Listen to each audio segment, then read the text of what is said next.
Jo soc Fàtima Bosch, catedràtica de Bioquímica i Biologia Molecular a la Universitat Autònoma de Barcelona i directora del Centre de Biotecnologia Animal i Teràpia Gènica. La mucopolisacaridosi 3A és una malaltia que és progressiva. A mesura que va passant el temps, es va deteriorant més als nens, fins que aquest acúmul porta a una gran neurodegeneració que acaba amb la mort d'aquests nens entre la primera i la segona dècada de vida. És a dir, la majoria d'aquests nens, al voltant dels 15 anys, ja s'han mort.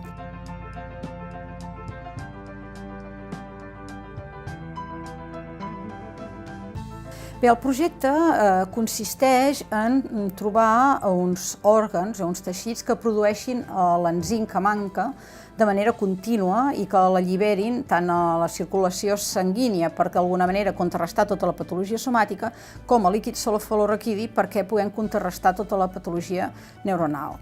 El projecte s'ha centrat en desenvolupar una nova aproximació de teràpia gènica mitjançant un vector que permetia expressar l'enzim tant al cervell com en teixits perifèrics.